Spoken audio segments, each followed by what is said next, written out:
Well, welcome everybody. I am your host this week for the Soybean Crop Hour. I'm Philip Rosebum, the SDSU IPM coordinator. And yeah, we got some good people, good experts lined up this week.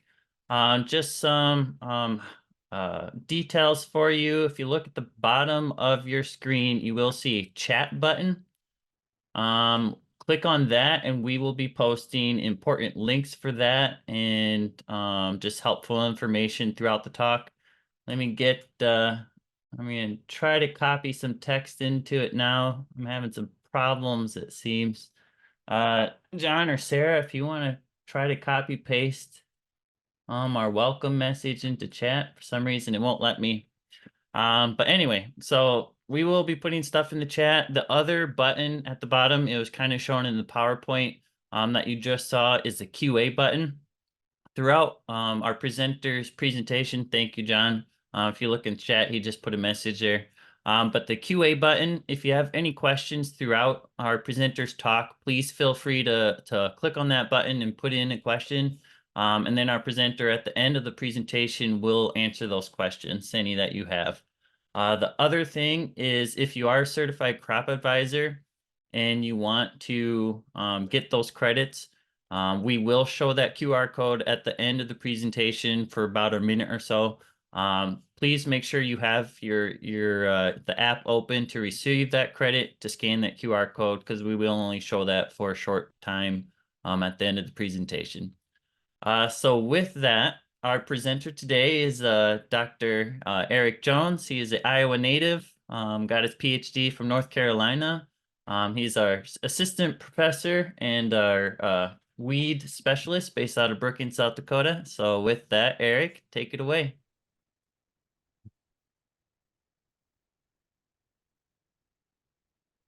Is it in presenter mode, Phil?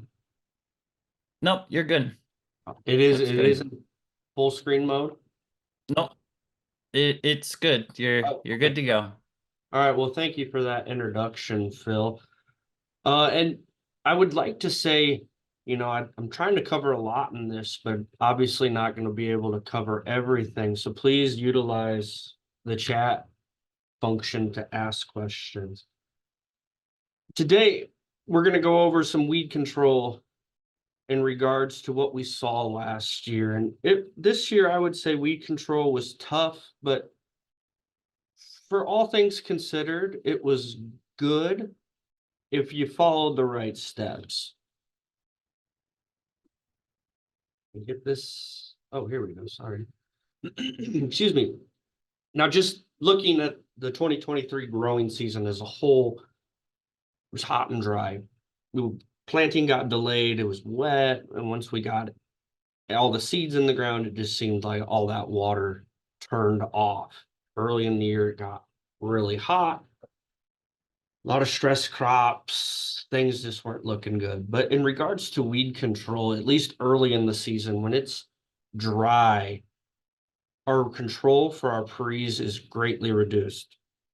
The reason being is you need that rain to move the herbicide into the soil layer where these weed seeds are.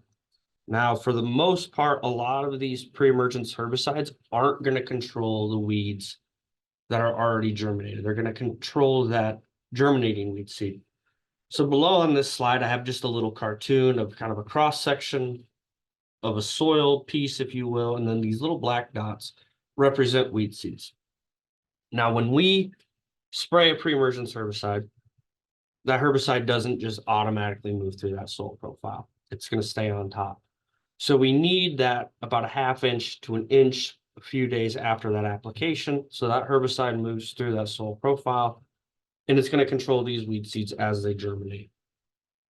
But although our pre-emergence herbicides didn't do quite well, it did seem that when we came back with post-emergence herbicide applications, we started to see better, more effective control. And at least in the research program or the weed research program here at South Dakota State University, and all of the demonstrations and research trials we did, the best control out of our post-emergence herbicide applications came when multiple herbicide groups were used. Now, this is using something like 2,4-D and Liberty, dicamba, glyphosate, sometimes more, but for the most part, when we had at least 2 different herbicide groups, not herbicides coming from the same group, but 2 distinct herbicide groups, we had better control. One is going to be your increased spectrum of control. An example would be if you have enlist beans and you go out and you just spray enlist, well, all of your broadleaf weeds are going to be controlled, but those grass weeds are not affected by that 2,4-D enlist. So you're going to have poorer control. So adding just something else in that tank, we're going to have more weeds controlled. Usually, you know, the broadleaves versus the grasses. The other thing that is good with using multiple herbicide groups, and it's kind of a secondary consequence, not really a consequence, but just, oh, what's the word? A secondary positive effect would be we reduce the selection pressure on herbicide resistant weeds. Obviously, across the state, a lot of glyphosate resistant water hemp and kochia. So when we're putting those multiple herbicide groups in there, hopefully when we have a weed that's resistant, let's say to glyphosate, we add that herbicide B in there. We're controlling that weed as well. So we're not just putting a whole bunch of selection pressure on the herbicide resistant weeds. Now, just to actually visualize the weed control, I first want to look at the weed control from our transgenic soybean variety. So that would be our Roundup Ready, our Liberty Link, Enlist E3 more specifically, and then our Extend Flex. So the Roundup Ready obviously is glyphosate resistant. Liberty Link would be glufosinate or the herbicide. Liberty Enlist E3 would be Enlist 2,4-D, Roundup, glyphosate, and then the Liberty glufosinate. And then lastly, the Extend Flex would be your Extendamax, dicamba, with your Roundup, glyphosate, and then Liberty, your glufosinate.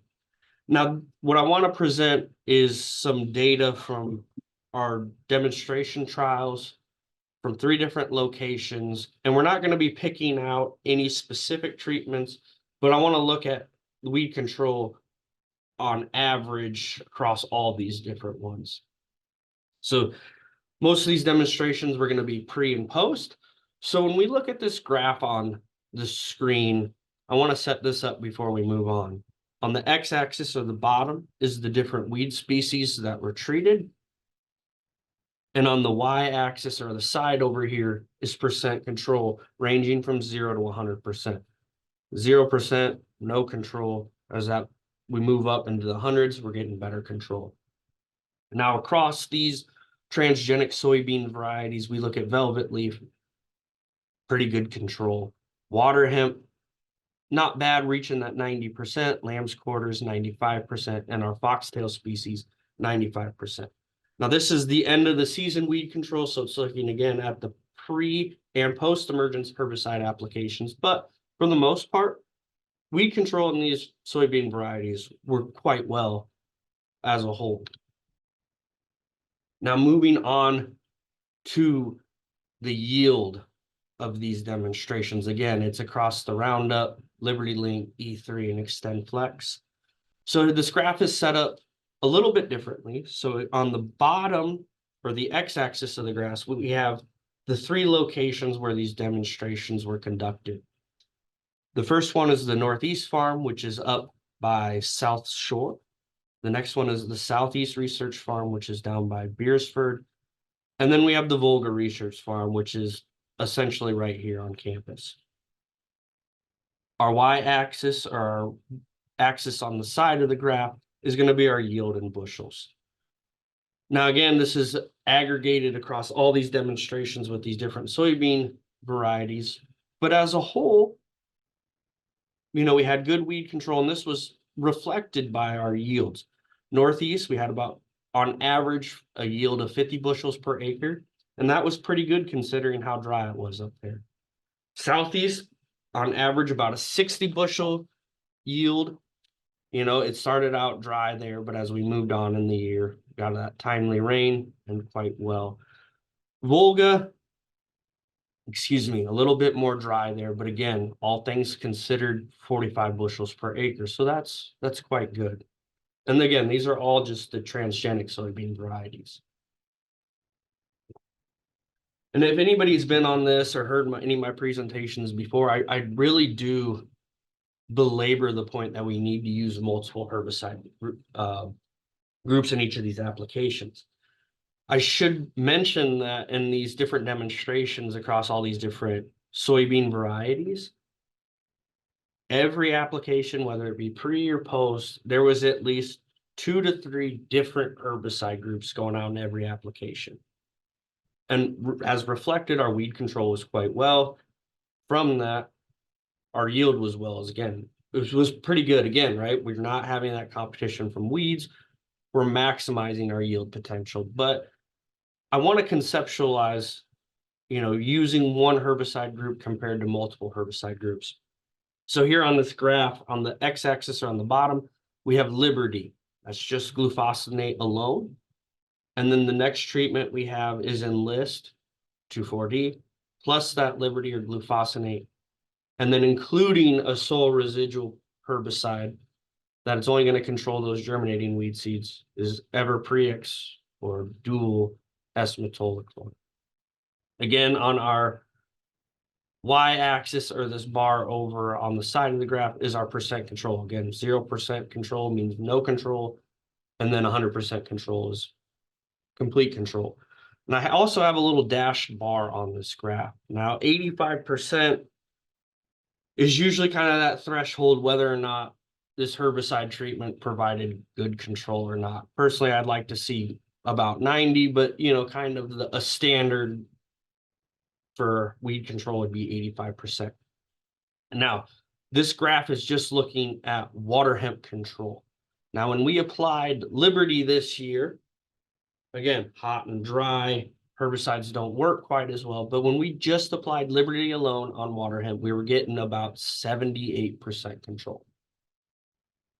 Not very effective. A lot of escapes, a lot of those weeds went to go on to flower and produce seed. Now, when we added that Enlist or 2,4-D with the Everprex, that S-metolachlor, our control increased significantly, high 90% control.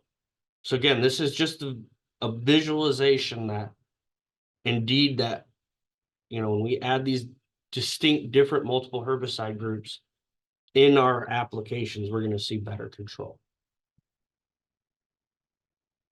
Now, we have a few herbicide groups we can use for soybeans. And again, these are going to be when I recommend the multiple herbicide groups, I'm doing this for adverse conditions, when it's hot and dry. Usually the more unique herbicide groups you have in an application, the better control you have. But under ideal conditions, this is true as well. As a whole, more herbicide groups you're doing, increase your spectrum of control. And then the subsequent positive effect is going to be that reduced selection pressure on your herbicide resistant weeds. So just going through some of the herbicide groups we have available to us.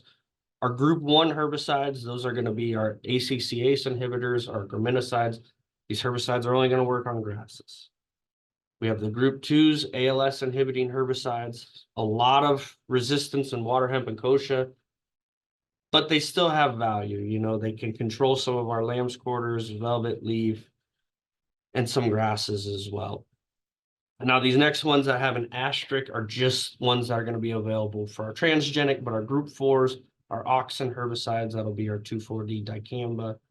Group 5, our photosystem 2 inhibitors, that'll be our metribuzin, something that we're going to apply to the soil to control those germinating weeds. The next one is group 9, glyphosate, Roundup, again, only on our transgenic varieties. We have our resistance to that and our kochia and water hemp, but it's still a viable option. It works well on our lamb's quarters, velvet leaf, and our grasses. So just because we have glyphosate resistant weeds doesn't mean that there's no value in that herbicide. Next, we have our group 10s. This is glufosinate or Liberty. Again, in our Liberty link crops or soybean varieties with Extend Flex, and then our Enlist E3. Usually going to be better on our broadleafs, have some grass control. This is another example where, you know, if we just apply Liberty, maybe we're not going to get adequate grass control. Next is our group 14s, our PPO inhibiting herbicides. These are commonly referred to as our burners. We spray them, burns our soybeans. There's no negative effect, but that's just one thing that happens. Again, similar to Liberty, this is more of a broadleaf herbicide. And again, you just use, you know, a group 14 herbicide, you're going to have grass control issues. Not going to be happy. Again, you're decreasing your spectrum of control with just using one herbicide group. And lastly, we have our group 15s, the very long chain fatty acid inhibiting herbicides. These are going to be things like your Dual, your Zidua, Outlook, Warrant, Everprex, things like that. Again, this is just a pre-emergence herbicide. There's value when we apply this pre-emergence before our crop emerges, and then there's also value in a lot of herbicide programs that are recommended to have this in your post-emergence application as well for soil residual activity to control those later germinating weeds.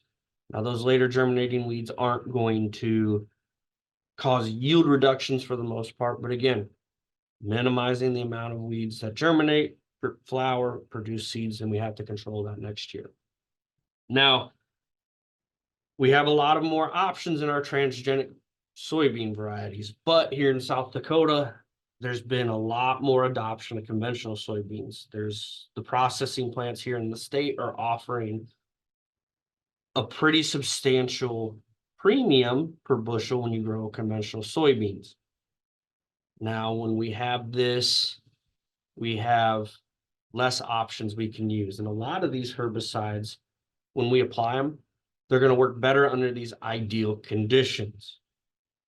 So for the most part, we're going to have intensive programs because we have minimal herbicides we can rely on. And these intensive programs, I would argue, need to start at our early pre-plant or pre-emergence herbicide applications. Excuse me. So let's look at what a typical program might be in a conventional soybean crop. We're having a lot of reliance on our group 1 herbicides. Again, those are our graminicides, ACCAs, and herbicides. Those are just going to control grasses. The other herbicide we're going to have a lot of reliance on pre and post-emergence is going to be our group 14 or PPO inhibiting herbicides. A lot of good, strong pre-emergence herbicide premixes or just solo products are going to have these herbicides in it. Something like Valor, something like Spartan, Authority Supreme, Fierce, all of these have a group 14 product in it. The next one we're going to have a lot of reliance on is the group 15s, our very long chain fatty acid inhibitors. This again, our Duals, Zidua, Warrant, Outlook. A lot of our premixes and standalone products, as I mentioned before, are going to have this one of these herbicides in it. But again, these herbicides work well, but a lot of times, at least for post-emergence with our group 1 and group 14 herbicides, we're going to have reduced control under hot and dry, stressed weeds.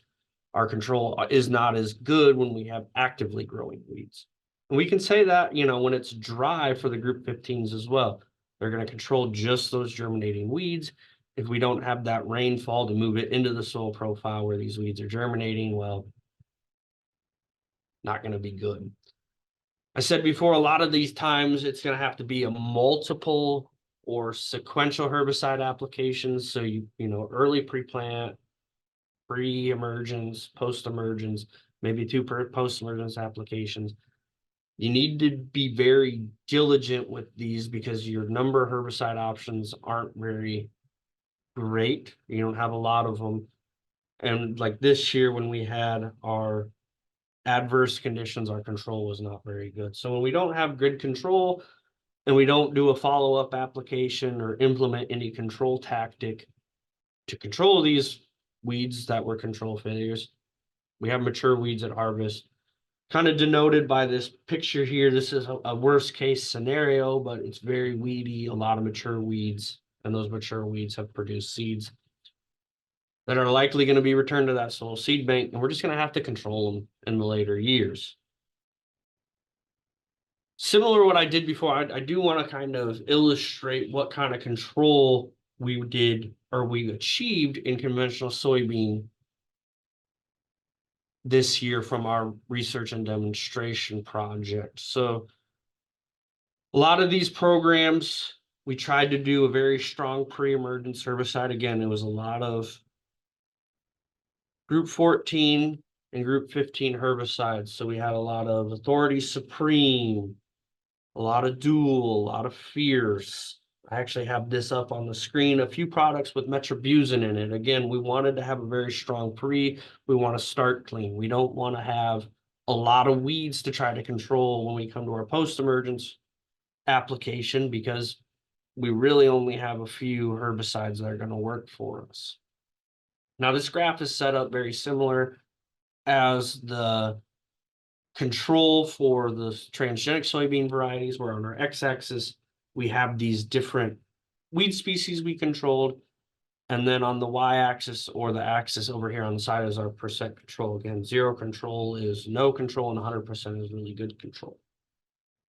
For the most part, our control was not as high or great as our transgenic soybean varieties. For example, Velvet Leaf, we were getting about mid 85% control.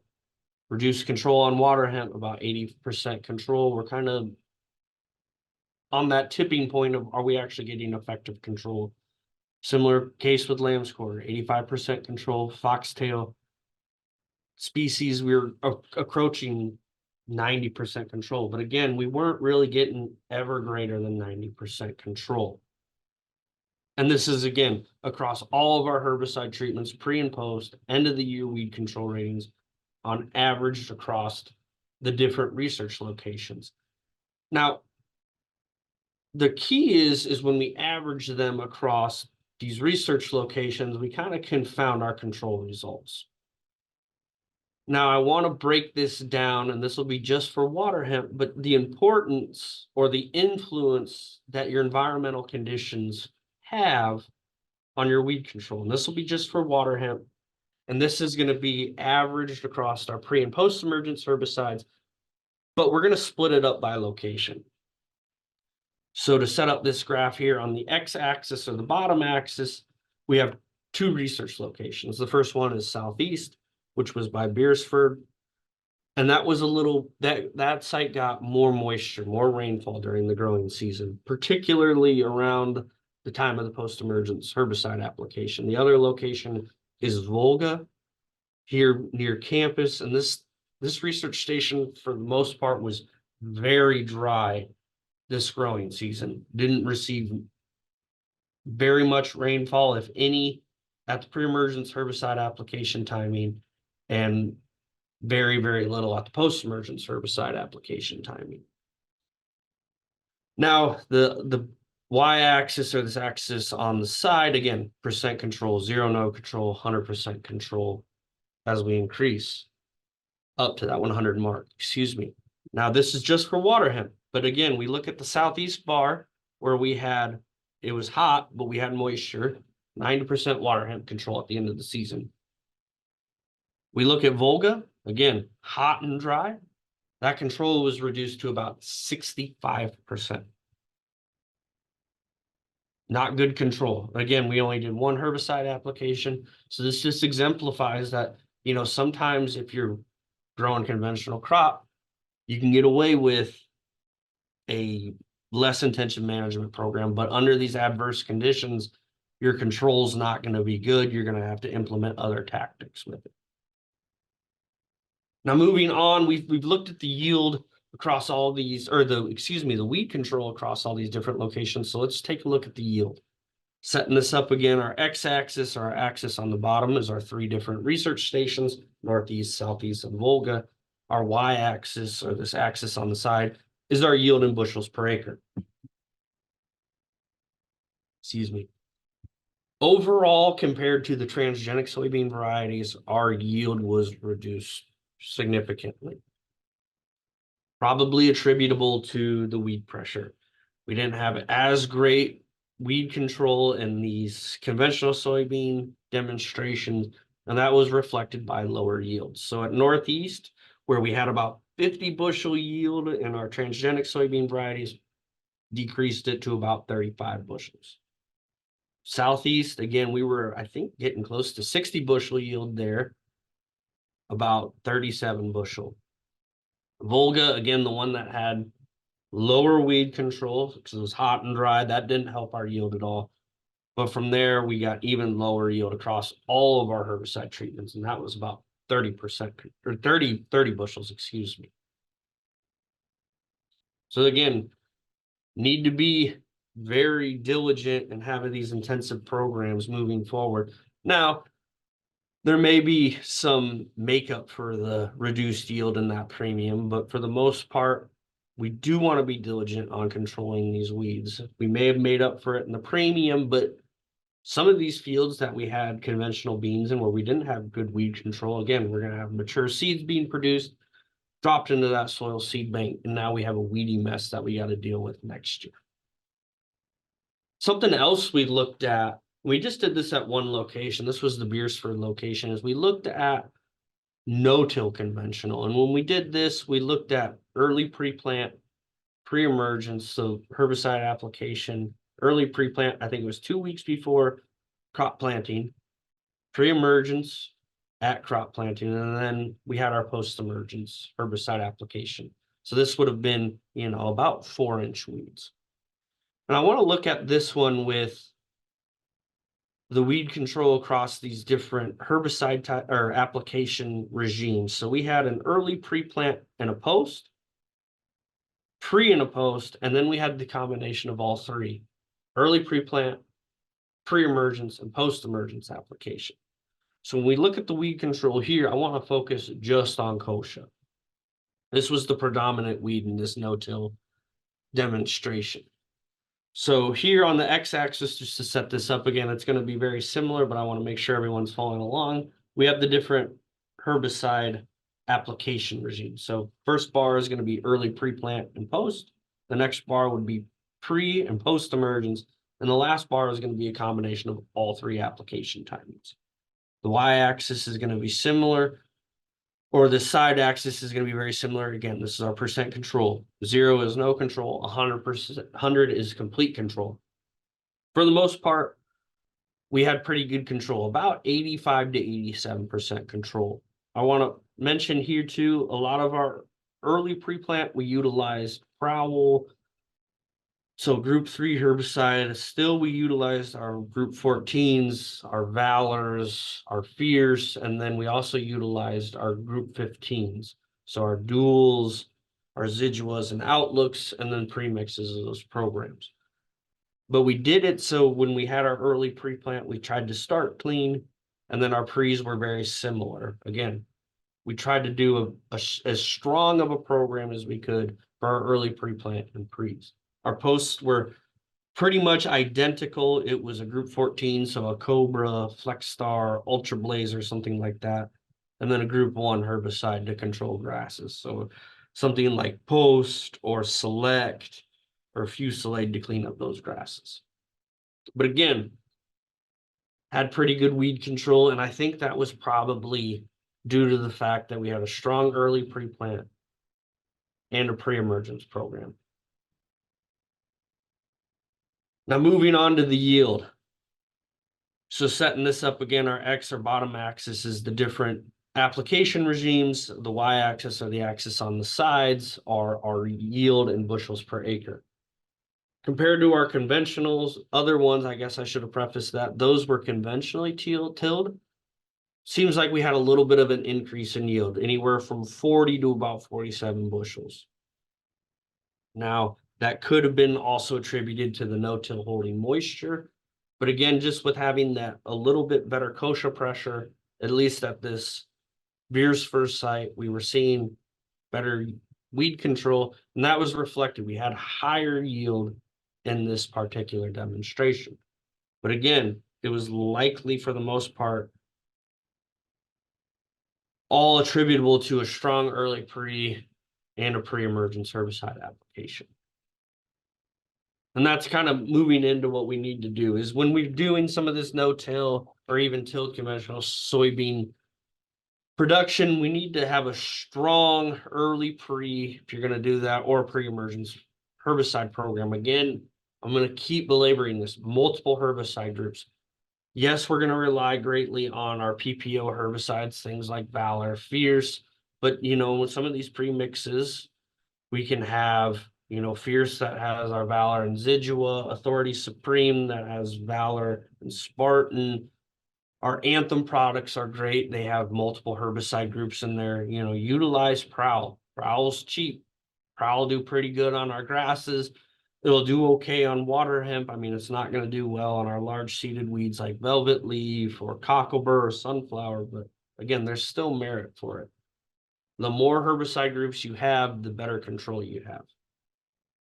Now, moving on to our reliance on our group 14s, our Cobra, Ultra Blazer, Flex Star, and our group 1s, things like Select, Post, Fusillade. Those are going to be good for a lot of the weeds we have in the field, but what other weeds do we have? So, we have velvet leaf, cocklebur, things like that. Something like Bassagran is still a viable option. It doesn't do very well on our water hemps, but what other weeds do you have? Didn't really make a huge point on this, but our group 2s are ALS inhibiting herbicides, Raptor, Pursuit, Harmony. Raptor and Pursuit will do well on velvet leaf, some of our grasses. Harmony will be pretty decent on other weeds as well, some of our lamb's quarters. So use herbicides that are for the weeds that are present. Don't just pick, Cobra and Select because that's all you think is going to be good. There's other options as well. Now, kind of mentioned before, if we have poor control, whether it be transgenic, conventional soybean, doesn't matter. Any control failure on weeds, especially some of these, something like water hemp or kochia, we're going to see mature seeds being produced at that end of the growing season. And all these are going to do are cause problems for the next year. Now, the other problem is if you'll notice, a lot of these mature seeds are in mature soybeans. So what do you think might happen? Well, the best weed seed spreader money can buy is going to be our combines. So when we harvest fields that are really weedy, those weed seeds don't just drop where that weed was. They're getting on our combine, and then they're going to be carried around that field. They're going to be deposited elsewhere. And when we go to different fields, those weed seeds are going with us. And as the machine's running and shaking and we do whatever, those seeds are going to start to fall down. So this creates kind of a, not just a field scale problem, but a whole farm and community regional problem, right? Because these weed seeds are small. If we look at, and we're probably not gonna be able to see it on this, but that kind of drives my point home. Something like a water hemp seed or a lamb's quarter seed is about the size of the tip of this ballpoint pen right here. They can get lodged everywhere.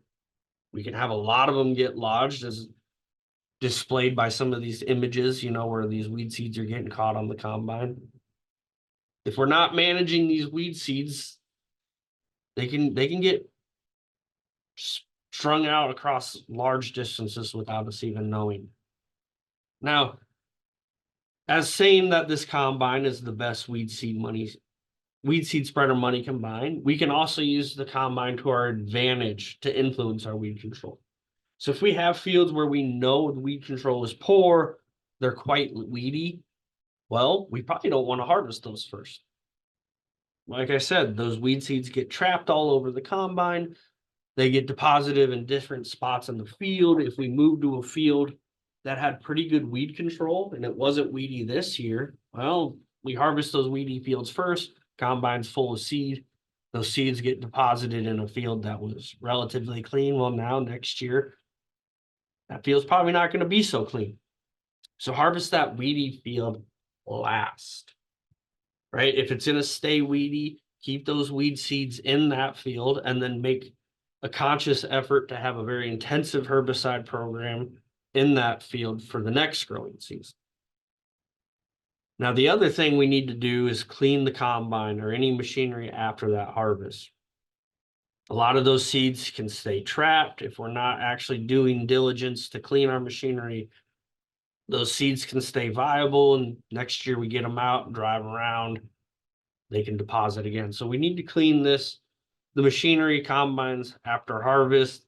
Use your water and compressed air. Water probably going to be something to get mud off your equipment or any debris.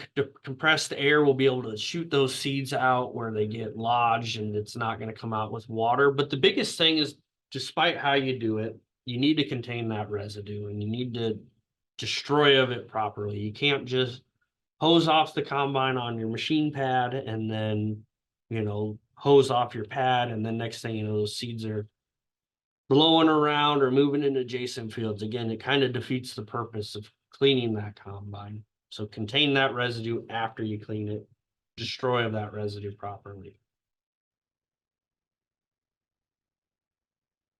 We're not going to get really into the environment-induced control failures or herbicide resistance, but I kind of want to drive this home because, we have a control failure, whether it is environment or induced control failure or herbicide resistance. It's hard to tell after we spray, but, if we don't control these weeds, they're going to produce seeds. Again, if you're going to harvest a field that had a control failure, how do you really know it's environment induced or herbicide resistant? We don't want to be spreading herbicide resistant weed seeds around. If we have a field that's relatively clean, probably doesn't have much herbicide resistant weeds, we go and harvest that field that's really weedy, and then we deposit those seeds, we might be in a problem next year. Kind of to illustrate this and drive this point home, here on the left, we have a control failure on a kochia plant. Not sure if it's herbicide resistant, not sure if it was just really hot and dry. Post-emergence herbicide didn't work. But do you want to assume that it was a control failure based on environmental conditions? We harvest that anyway, first spread those seeds around, or do you want to assume the worst case scenario, maybe it was resistant, not harvest that first, not spread that field around and have clean soybeans? I would suggest you assume the worst, but ultimately that's up to you. If we assume that's no problem, it just was a control failure, we'll harvest that weedy field first. Well, maybe it is resistant. Now we spread all those seeds around the farm and we can't kill it with our herbicide program. We plan using that next year. Again, can start at the combine, due diligence, harvest those weedy fields last, keep the weed seeds in that field, and make sure when you do go to control those or spray or do whatever, you're doing an intensive program so you're not getting another weedy mess next year. All right, so we moved over kind of just the control. Pre's weren't very good due to the dryness. Post-emergence worked well. Conventional soybeans, I think, are going to be a viable option for farmers, but you need to be doing some pretty intensive management. Now, moving on from that and the weed seed spreading, the bad part about 2023 here in South Dakota was Palmer amaranth. We had new infestations being reported, and it seems like old infestations are still being battled.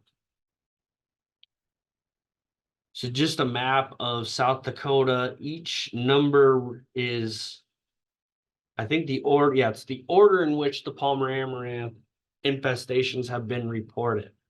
So this year we had 3 new reports. The first one being number 15 was in Buffalo County. The next one was 16 in Charles Mix County. And the most recent one was 17 in Brookings County. Again, not good, but we have documentation on it. So, you know, it's still a problem. It's still being reported. Now, it's good that everyone's reporting these infestations because we need to know where it's at in the state. But the problem is IDing our pigweeds. You know, how do we identify Palmer amaranth from water hemp or red root pigweed or water hemp from red root pigweed? Now we want to do this in the vegetative stage. The problem is it's going to be very hard to ID these three plant species from each other in the vegetative stage. Just looking at the image A, which is water hemp, it looks almost identical to Palmer amaranth. Looking at image C, red root pigweed, again, looks very similar to both water hemp and Palmer amaranth. Now, the one thing we can do, and we'll get into it more, is the petiole link, that little stem that connects the leaf to the main stem.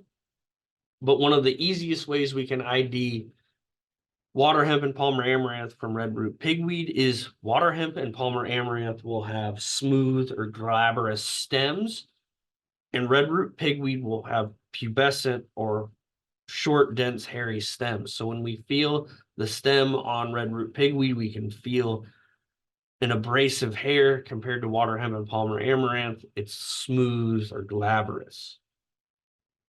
Now moving on, and I apologize, these pictures are a little pixelated, but the petiole length is probably going to be our best, most concrete way to vegetatively identify Palmer amaranth from water hemp. On Palmer amaranth, the petiole, the stem that connects the leaf to the main stem, when we pick it off of the main stem, the leaf and the petiole, if we do what we call the fold trick, we fold the petiole on the leaf. If that petiole is longer than the leaf, chances are it's Palmer amaranth.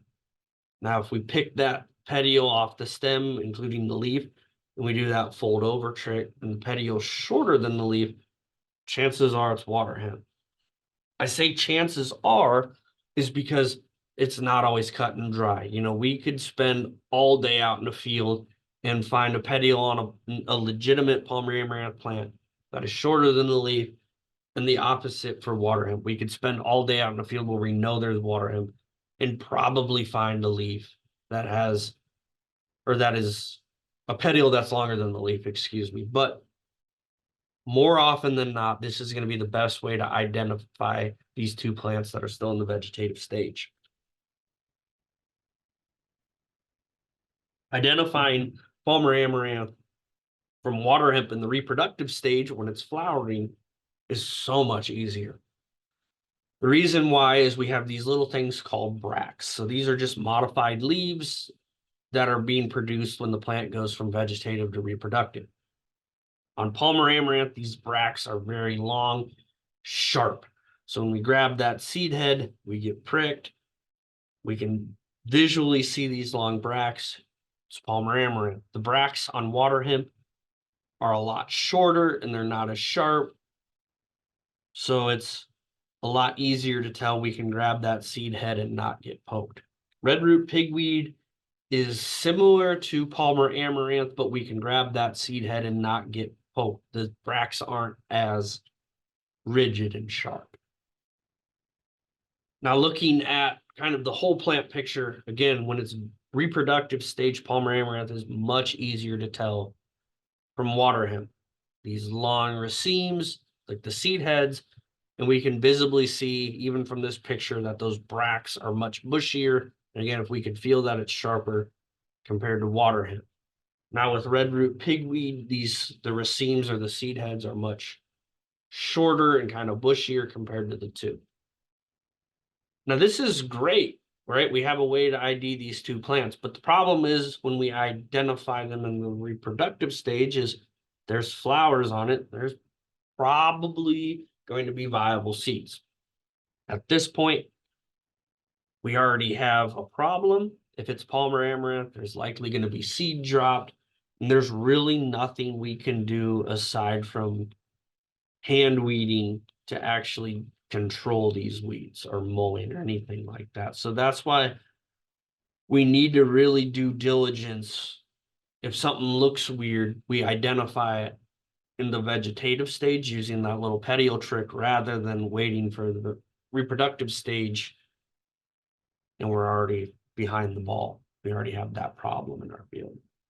So how is Palmer amaranth getting into the state? There's really not one specific way. It's kind of a conglomeration. It's been coming up in cotton gin trash used for cattle feed, contaminated millet, pollinator seed, machinery bought from out of state. Again, kind of belaboring that point of clean those combines after harvest. But if you purchase a piece of equipment from Palmer Amaranth country, you probably want to clean that. Make sure you don't have any seeds getting into your farm.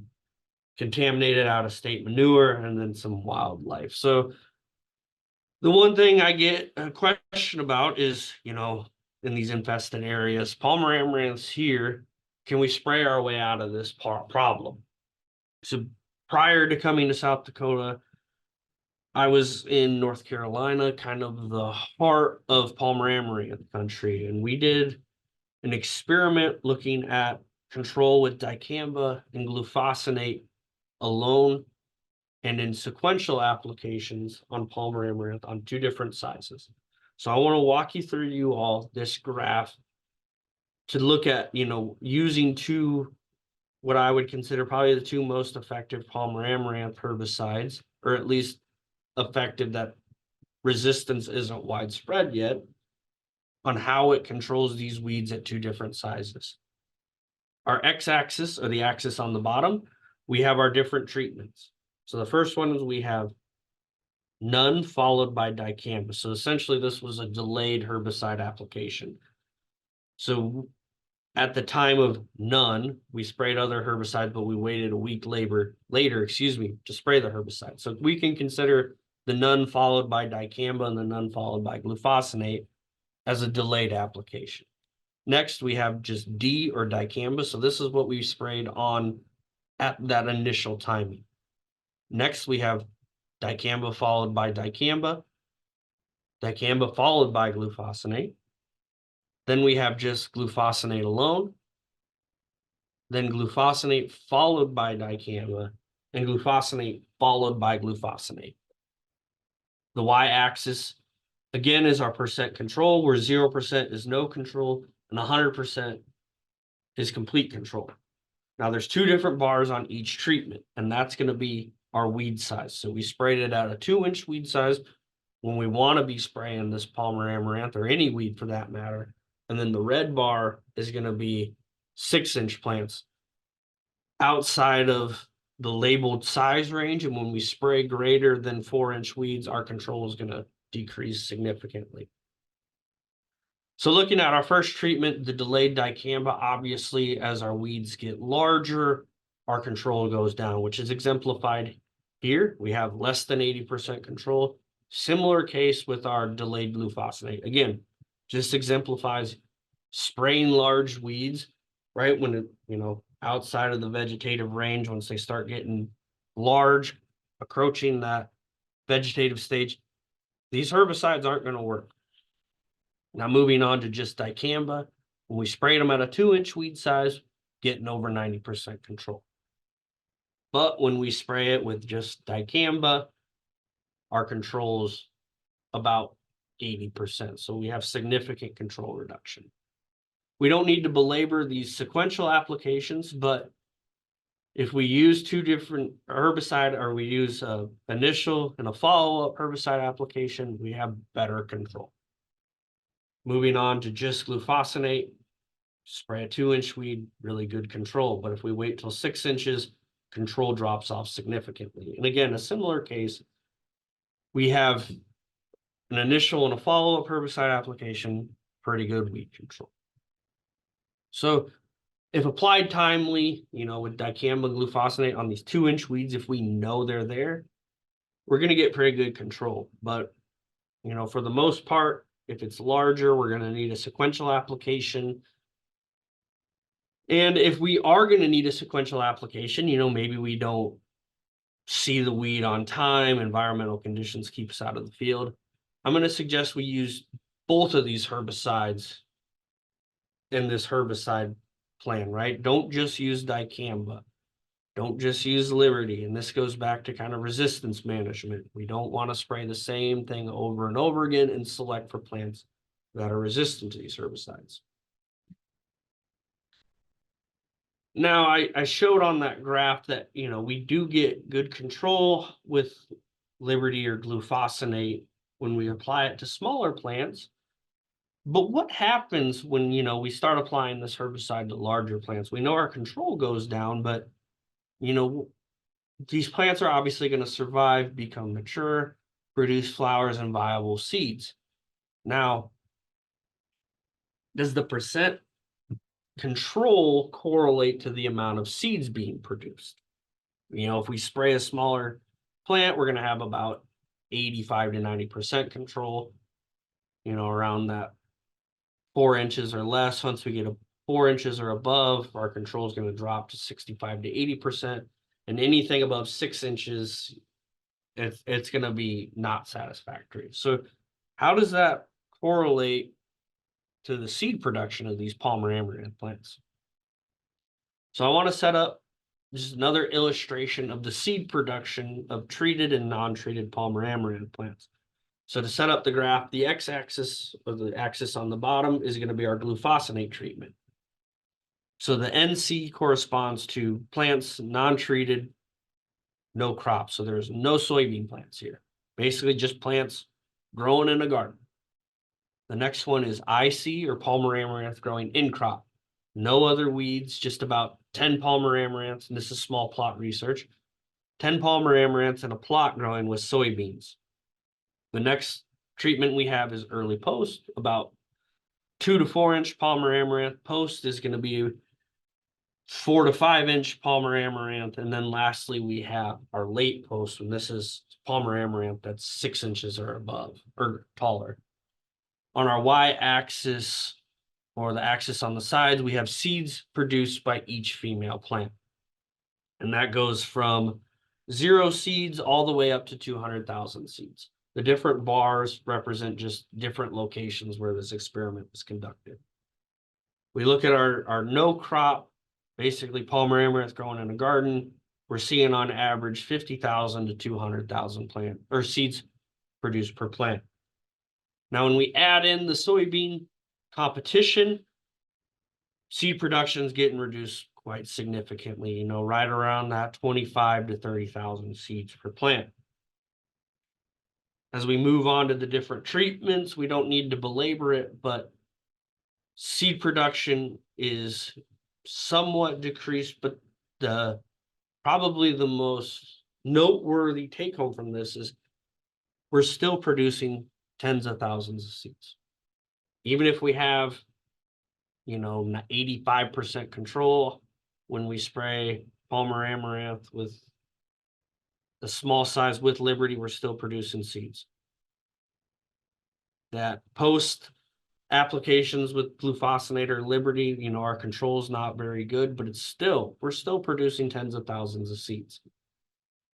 That late post, when we're spraying 6 inch Palmer amaranth with this herbicide, again, seed production is still small, but again, several thousand seeds per plant. So this just shows that even if we are getting good control for the most part, if we're not trying our best to eradicate seeds, seeds are going to be produced, put back into that soil seed bank, and they're going to be a problem for next year. Now, for Palmer amaranth specifically, I like to recommend a 0 seed threshold. A lot of these infestations, they start off small. For something like water hemp or kochia, it may not be achievable, but if you have a small infestation of Palmer amaranth, seed control and eradication is actually quite achievable, at least on one field, small and contained. The best way you're going to eradicate Palmer amaranth from your field is actually removing that plant from the field before it produces seeds that can be put back into that field. Picture from actually one of my friends from North Carolina, that's what he does, even though Palmer amaranth is well established in his field. He says the best way to make sure that you don't have weed seeds to control next year is take them out, puts them on his burn pile, a burn pile, has himself a Palmer Amaranth bonfire. So what herbicides are still effective? You know, probably not going to be going out and hand weeding everything, even where areas have Palmer Amaranth, but you know, what are still effective? So we're running a little short on time, but I will try to get through this as fast as possible. So the first ones are ALS inhibiting herbicides group 2. Probably aren't going to work. There's widespread resistance. The auxin herbicides 2,4-D dicamba group 4. Not a lot of widespread resistance. It's isolated to Kansas and Tennessee, but Kansas is in proximity to South Dakota. A lot of these seeds do come from Kansas. And the next one is atrazine group 5. A little bit more areas where resistance is, but probably the most noteworthy, is Kansas and Nebraska. Again, these seeds are coming from these states. Next, glyphosate, probably not going to be very good because resistance is widespread. Next, Liberty, probably going to work because our resistance is isolated to the Mid-South and the Southeast. But again, we can't rely on this solely, as we're going to start selecting for resistant individuals. What about the PPO inhibiting herbicides? Widespread resistance isn't there yet, but in Nebraska and Kansas, again, where these seeds are coming from, doesn't look good. The group 15s work pretty well for the most part. Again, the resistance is isolated to the Mid-South, but again, it just exemplifies that if we overuse any herbicide, we can select for resistance. Now, this is again for a soybean presentation, but a lot of people who grow soybeans grow corn. What about the HPPD inhibiting herbicides, the bleachers, the groups 27s? Work pretty good, but again, we have resistance in Nebraska and Kansas, again, where these seeds are coming from. So what are still effective in South Dakota? Sitting here today, I can tell you right now, I honestly have no idea.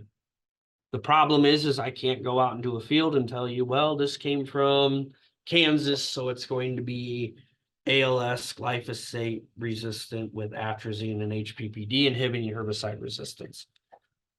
But, you know, again, the problem is where are these seeds coming from? There's different resistance profiles that come from different regions of the country. And there's also multiple herbicide resistance populations. So it may just be two-way herbicide resistance, but there's Palmer Amaranth that's resistance to 6 different herbicide groups. Now, the one thing I will say is if you have a suspected herbicide resistant infestation, report it to South Dakota State University Extension so we can test it and determine what herbicide resistance profile you have. It'll tell other people what to be aware of, and it'll also provide information for you of what's still effective. Person I like to quote, Randy Dowdy, grows some big crops down there in South Georgia. And I've been to some seminars of his. He always says, would you rather know or assume? So me personally, I recommend you report this stuff so we can know rather than say, well, here's a whole slew of things that may or may not work. So I think we're encroaching time, and I'm glad to see that there's a lot of chats coming in. I think that was probably for the herbicide resistance stuff, but just to summarize everything again, I know I've belabored this, but use multiple herbicide groups in each application, whether that be early pre-plant, pre-emergence, post-emergence. Use multiple herbicide groups, increase your spectrum of control, reduce selection pressure on herbicide-resistant weeds. And to that tune as well, utilize those multiple applications, especially in conventional soybean production. You need to start with a strong early pre-plant program. We don't want a lot of water. We don't want a lot of weeds germinating that we have to control with our minimal amount of post-emergence options. With that, weed seed management is going to be critical. Watch your field harvest order. Don't harvest those weedy seeds first. Or weedy fields first, so you spread all those seeds around. Again, are they resistant or environmental induced control failure plants that are producing seeds? We don't know, but assume the worst. You don't want to have that problem become widespread. Lastly, Palmer Amaranth's still here. I hope it is not here any longer, but the seed control is going to be critical. I don't think we're going to be able to spray our way out of this. We need to actually do a little bit of boots on the ground, removing the seeds before they get produced and dropped onto the ground. This is the early stages of eradication. If we don't do anything now, then we're going to have to live with it. We already have water hemp kochia. We don't need any more. And report these new infestations so we know what's going on. Lastly, the pest management extension specialists with the university have a row crop weed control survey. I don't have a hyperlink or a QR code, but if you just type in South Dakota row crop weed control survey, very simple 10-question survey that it's just click your responses, and it gives us a better understanding of how weeds are being controlled in the state and within different crops. And with that, I can answer any questions or some of the 12. We got a few questions. Do we still have time to answer any questions? We don't have any questions. All the Oh, chat that stuff was is all the actually host. Oops. yeah, that was the back end. But I did have a question for you, Eric. And the question I had is, what do you think will be the most, and it's pretty broad, the most pressing issue for weed control and soybean this coming year? The press. Ooh. Hopefully that's not too broad for you. No, I think the one thing that might scare me, or kind of does scare me, I've talked to a few people this year that weren't happy with the control what they got with their pre-emergence herbicide. And what kind of scares me is if people deviate away from not applying a pre-emergence herbicide next year.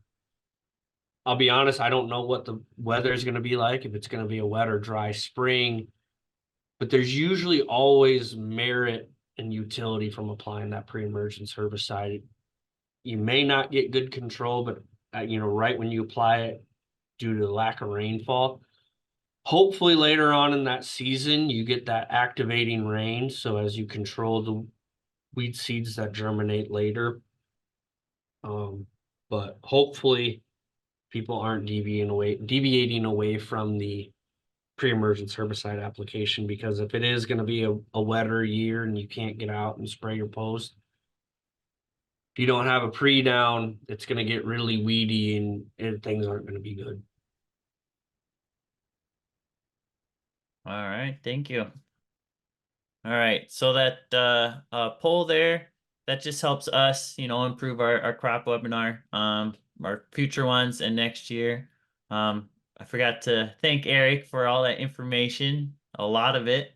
Kind of segues to this presentation is recorded and it will be available at any time. You can follow in the chat. There is a link to our Crop Hour main page, and sometime next week or so, however long it takes to get that video ready, we will have that up and available throughout the year. So all this really good information that Eric had, you will be able to watch that at any time. Hey Phil, we And got then it also, yep, go ahead, Eric. I was just gonna say, so we got a question. Do you feel S-metolachlor, so that would be Dual or the Everprex, adds burn when sprayed post with Flexstar or Raptor? My answer is yes. The formulation of Dual is a EC, so that's an emulsifiable concentrate. And so it has oil in there. So when you spray that oil causes burn. And your burn is going to be even worse if you spray it with something like Flexstar. So that has a similar formulation, that emulsifier and that oil heat up the product, and that's where you see a lot of that crop burn. For the most part, the injury is terrible to look at, but it doesn't result in yield reduction.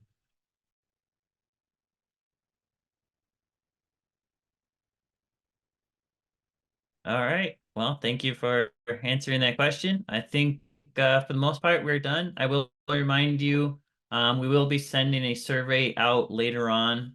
So look in your email for that. It's kind of like our poll. here. It helps us improve our crop hour on the time to come.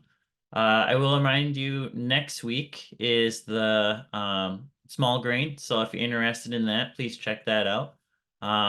Tomorrow is our disease and our variety trials. And then on Thursday, our entomologist will be talking about insects in soybean. So if you guys are interested in that, I invite you to come back and watch those. So with that, I believe that's everything. And thank all of you for joining us today.